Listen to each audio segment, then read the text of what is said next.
नमस्कार दोस्तों, आप सभी का स्वागत है कहानी आपकी और मेरी ग्रहों की जुबानी यूट्यूब चैनल के ऊपर में।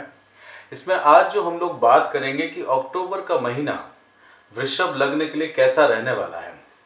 अब देखिए, वृषभ लग्न जो है वो काल पुरुष की कुंडली के अंदर में सेकंड राशि आती है। द्वितीय राशि जो होती है वो खान पान से संबंधित होती है, परिवार कुटुंब से संबंधित होती है। जैसे ही आपका जन्म होता है लग्न से, तो सेकंड हाउस जो होता है वो खान पान, परिवार आपको कैसा मिलने वाला है अपने जीवन में, किस किस तरह के लोग आपके जीवन में आने वाले हैं, धन का व्यवहार, वेल्थ आपकी कैसे रहने वाली है, कुटुंब के साथ में आपको क्या मिलने वाला है। आपको ये अष्टम भाव का सामने वाला भी होता है, सप्तम भाव में होता है अष्टम में, तो इनहेरिटेंस प्रॉपर्टीज से आपको क्या संबंध इसमें रहने वाला है। तो ये सेकंड हाउस जो होता है या सेकंड राशि वृषभ लग्न जो इसे कहा जाता है, वो अपने आप में एक समृद्धि की राशि होती है। समृद्धि की राशि इसलिए क्योंकि इसके जो लग्न लॉर्ड है, यानी कि जो इसके हेड है वो है शुक्र। शुक्र जो है वो वृषभ लग्न को डोमिनेट करते हैं। और आपकी कुंडली के अंदर में वृषभ लग्न में अगर देखा जाए शुक्र की पोजीशन अच्छी है, तो आपका जीवन बहुत अच्छी मेटेरियलिस्टिक लाइफ में, जीवन में जो चाहते हैं वो आपको प्राप्त होने के लिए आता है। राजसी व्यवहार, इत्र को लगाने का मतलब सेंट और परफ्यूम का आपको शौक होता है, गाड़ियों का आपके जीवन में आपको बहुत शौक होता है, जीवन में आप बहुत साफ सुथरे तरीके से रहते हैं। साथ ही साथ में आपको जीवन को जीने की जो तरीका है वो आपको वृषभ लग्न में जातकों को देखने का आता है। खान पान का शौक आपको देखने को मिलेगा।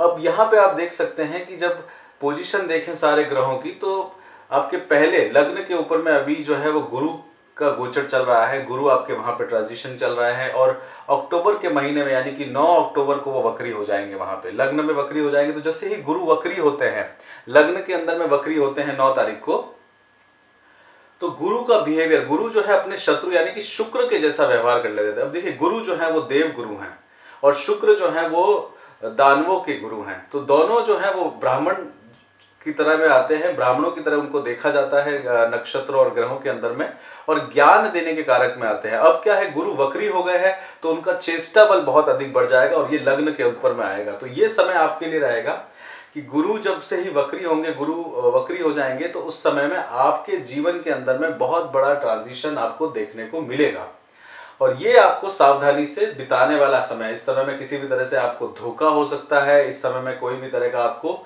परेशानियां या परेशानियों का सामना देखने को मिल सकता है। तो ये गुरु का वक्री जो फर्स्ट हाउस में बैठे हैं वो आपको देखने को मिलेंगे। यहाँ पे आप दूसरी तरफ देखिए तो आपके द्वितीय हाउस में यानी कि धन, परिवार और कुटुंब के स्थान के अंदर में मंगल का प्रभाव चलेगा। मंगल जो है वो सेकंड हाउस में चले जाएंगे। मंगल आपके लिए 12वें स्थान के स्वामी है, यानी कि वह स्थान के स्वामी धन भाव में चले गए। तो वह स्थान का स्वामी धन भाव में जाने का अर्थ हुआ कि आपका अब एक्सपेंडिचर यानी कि खर्चा अब बढ़ेगा। तो अगर किसी भी तरह की मानसिक असंतुलन रहा तो उसके कारण आपको खर्चे इस समय में देखने को मिलने वाले हैं। फिर उसके बाद आप देखते हैं कि तीसरा घर आपका खाली है, चंद्रमा का। पंचम स्थान सूर्य का खाली है। पंचम स्थान के स्वामी सूर्य जो है वो आपके 5th हाउस में आ रखे हैं, मतलब चतुर्थ स्थान का स्वामी पंचमेश है। और यहां पे आप देखेंगे कि सूर्य जो है कन्या राशि के अंदर में है। कन्या राशि के अंदर में केतु के साथ में बैठेंगे। 2 तारीख को ग्रहण रहेगा सूर्य और केतु, तो 2 अक्टूबर को ग्रहण रहने वाला है। और ये भारत में तो नहीं दिखेगा बट विदेशों में अन्य स्थानों पे इसको देखा जाएगा। तो सूर्य और केतु का सामंजस्य वहां पे पंचम स्थान में बैठेगा। तो सूर्य जो है वो अपने आप में राजा है, जीवन का प्रारंभ करने वाले हैं, जीवन को शुरू करने के लिए उनको जाना जाता है। साथ के साथ में मटेरियलिस्टिक जीवन के लिए वो जाने जाते हैं। दिन का प्रारंभ ही सूर्य के उदय के साथ में होता है। और केतु जो है वो आध्यात्म से संबंधित है, जीवन को समाप्त करने के संबंधित है। तो सूर्य और केतु का एक योग जो है वो पंचम भाव में बैठेगा। यहाँ पे आप देख सकते हैं कि वैसी ही स्थिति आपको अपने संतान पक्ष की तरफ से मिलेगी। अगर आप किसी ऑर्गेनाइजेशन के हेड है तो उस तरह का आपको प्रॉब्लम जो है वहां पे वृषभ लग्न को एक ऑर्गेनाइजेशन में भी वो तरह के चेंजेस आपको देखने को मिलेंगे कि जो चीज आप नहीं चाह रहे हैं उस तरह का योग आपको देखने को मिलेगा करीब 18 तारीख तक, यानी कि 18 अक्टूबर तक ये योग शुरू हो जाएगा 17 सितंबर से। और जैसे ही डिग्रियां नजदीक आएंगी गुरु और केतु की 2 तारीख को, उस तरह के आपको उठापटक देखने को मिलेगी। वृषभ लग्न का आप भारत की राजनीति से भी देख सकते हैं, तो वहां पे भी आपको परिवर्तन होते हुए दिखने वाले हैं। उसके बाद में सूर्य जो है वो परिवर्तित हो जाएंगे तुला राशि में, यानी कि 19 अक्टूबर को, और वहां पे रहेंगे 16 तारीख तक, यानी कि शुक्र की राशि के अंदर में वो चले जाएंगे। उसके बाद में आपके छठे स्थान में लग्नेश स्वयं रहने वाले हैं। लग्नेश यानी कि शुक्र आपके रहेंगे 19 सितंबर से लेके 12 अक्टूबर के बीच में आपके छठे स्थान में रहेंगे। छठा स्थान रोग, ऋण और शत्रुओं का रहता है। यहां पे आप देखेंगे कि सूर्य और बुध का एक योग है, और जो लोग ज्योतिष को जानते हैं तो वो ये अच्छे से जानते हैं कि सूर्य, शुक्र और बुध का योग जो है वो युक्त योग के नाम से जाना जाता है। युक्त योग जो होता है वो एक अपने आप में बहुत प्रभावशाली योग रहता है। इसमें बुद्धि का सामंजस्य आता है। शुक्र जो है वो ज्ञान के कारक रहते हैं। लग्नेश है आपके लिए तो आपको ज्ञान लेके आएंगे। जीवन के कई ऐसे रस्तों को, यानी कि कोई ऐसी चीजों के आपके सामने खुलेंगे जिसके बारे में आपने कभी सोचा नहीं होगा, जिसके बारे में आपने कभी प्लान नहीं किया होगा। यानी कि कुछ एक आप जिस चीज को जैसे समझ रहे हैं कि ये चीज इस तरह से सीधी सीधी चल रही है, जबकि जब गुरु, शुक्र और बुध साथ चलेंगे तो आपको मालूम पड़ेगा कि इसकी असलियत तो कुछ और ही थी। तो जो आपके शत्रु रहे हैं, उन शत्रुओं के बारे में, उनकी असलियत के बारे में आपको पता चलेगा। साथ के साथ में बुध जो है वो आपके लिए पंचम स्थान में, यानी कि बुद्धि के स्थान में वो उच्च के होते हैं।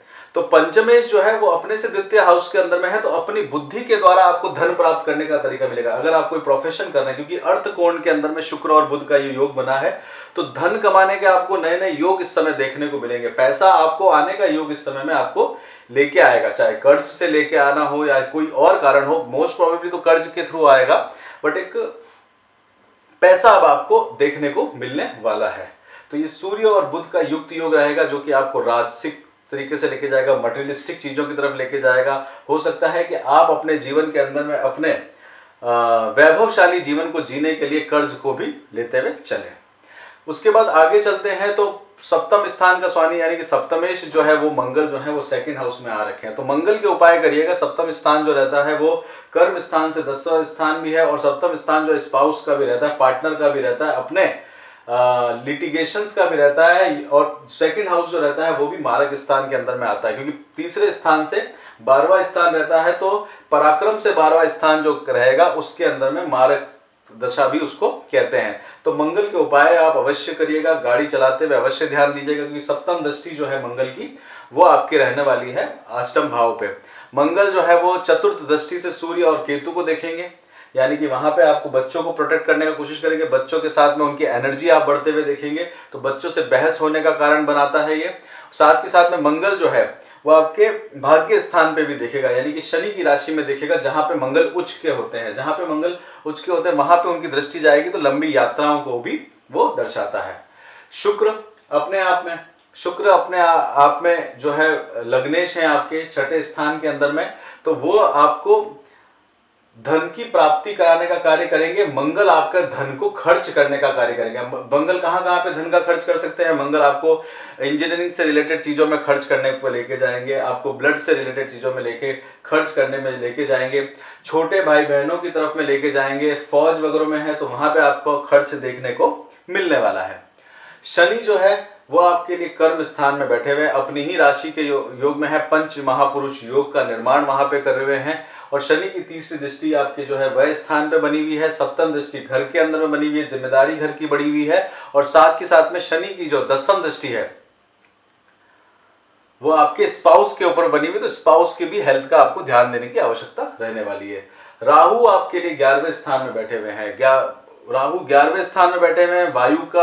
राहु का जो गुण है वो वायु का है, जलीय राशि में है, मीन राशि के अंदर बैठे हुए हैं, और मीन राशि के स्वयं जो है स्वामी गुरु वो वक्री अवस्था में चलेंगे। तो मित्रों के साथ में आपको लाभ, मित्रों के साथ में आप समय व्यतीत करने का कोशिश करेंगे, और मित्रता अपनी आप बढ़ाएंगे।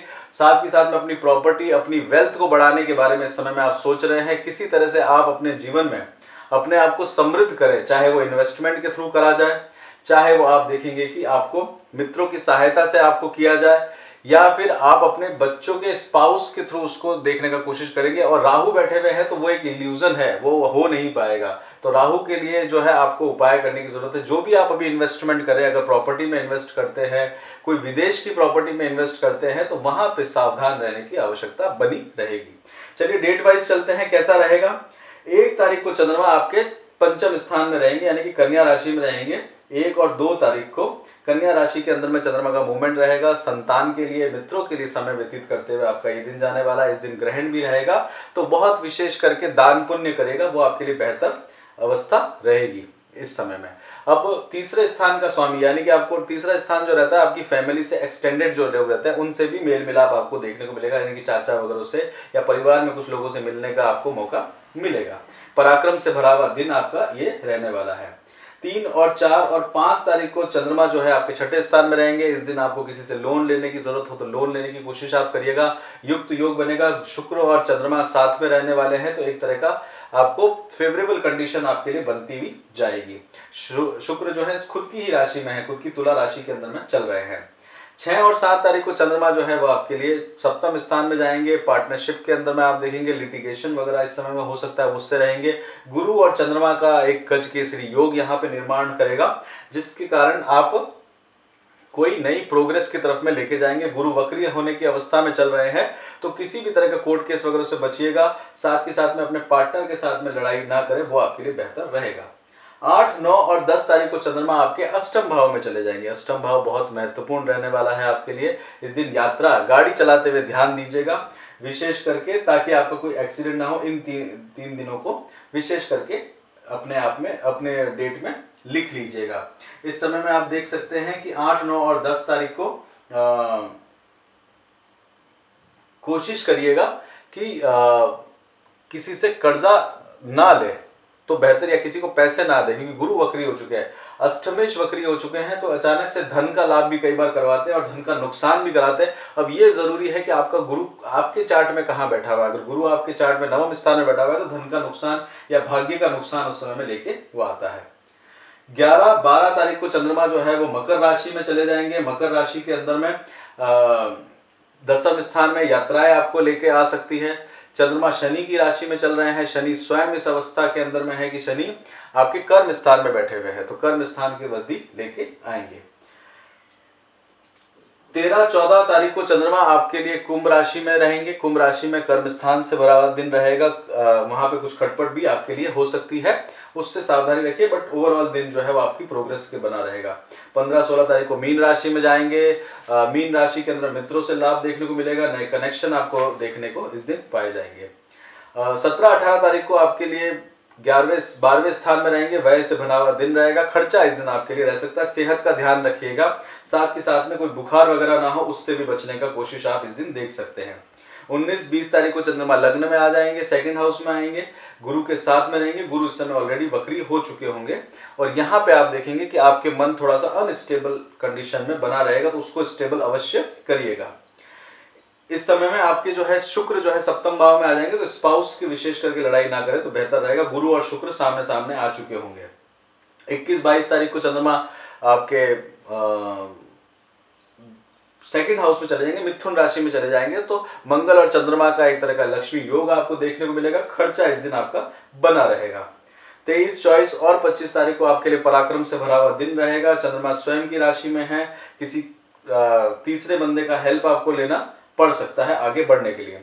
26, 27 तारीख को चतुर्थ स्थान में आएंगे, माता के स्थान पर रहेंगे। माता की सेहत का आपको इस दिन ध्यान देना होगा, माता से लाभ देखने को आपको इस दिन मिलेगा।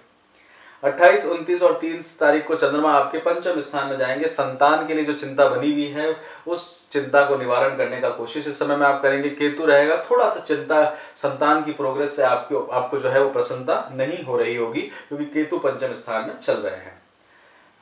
31 तारीख को और 1 तारीख को चंद्रमा ये तुला राशि में चले जाएंगे, यानी कि छठे स्थान में जाएंगे। इस दिन सेहत का अवश्य ध्यान रखिएगा। अब आगे बात करते हैं हेल्थ से रिलेटेड। देखिए, हेल्थ का ध्यान देने की जरूरत है। लग्नेश स्वयं छठे स्थान में गए हैं। शादी के लिए अगर आप ये योग देख रहे हैं, विवाह के लिए योग देख रहे हैं, तो विवाह इस समय में आप अभी थोड़ा सा समय रुक जाइएगा।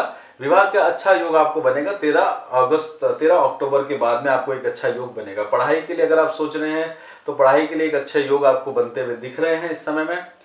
एजुकेशन के अंदर में एक अच्छा आपको धन प्राप्त भी होगा। अपनी पढ़ाई और पोस्ट ग्रेजुएशन में भी एक अच्छा लक्ष्य आप प्राप्त करेंगे। जॉब चेंज के बारे में है तो इस समय अपॉर्चुनिटी आपके लिए चल रहा है, जॉब चेंज आप इस समय में कर सकते हैं। बिजनेस के अंदर में खर्चा बहुत देखने को मिल रहा है, व्यय होगा, थोड़ा सा प्रॉफिट भी उसमें कम होगा, उधार भी लेना पड़ सकता है। बच्चों के लिए आप सोच रहे हैं, जब संतान पक्ष के लिए आप प्लानिंग कर रहे हैं तो अभी रुक जाइएगा। अगर सूर्य और केतु साथ में है तो सूर्य जो है वो डॉक्टर से संबंधित भी रहता है और केतु जो है कट से संबंधित रहता है, तो ऑपरेशन के थ्रू बच्चे इस समय में आपको देखने को मिलेंगे। घर खरीदने और बेचने के बारे में प्लान कर रहे हैं तो घर बेचने का इस समय में खरीदने का रिस्क नहीं लीजिएगा। राहु 11वें स्थान में बैठे हैं तो गलत घर ना खरीदवा दे, तो उसमें आप थोड़ी सी सावधानी रखिएगा। अपने नाम से ना लेके किसी और के नाम से ले ले, ज्यादा बेटर रहेगा। शत्रुओं के बारे में बात करी जाए तो शत्रु जो है वो आपके इस समय में हावी होते हुए दिखेंगे। उनकी असलियत का आपको देखने को पता चलेगा। ओवरसीज जाने का समय इस समय नहीं है, घर पे आप रहने का समय बिताइएगा। रेमेडी के अंदर में अगर आप करा जाए तो धन अगर आपका बहुत तेजी से खर्च हो रहा है तो बुधवार के दिन गणेश जी की उपासना अवश्य करेगा, जिससे आपको थोड़ा सा धन आपका जो व्यय हो रहा है उससे आपको लाभ देखने को मिलेगा। इसी के साथ यहीं पे रोकते हैं। आप अपना खूब ध्यान रखिएगा, खुश रहिएगा। जय श्री राम।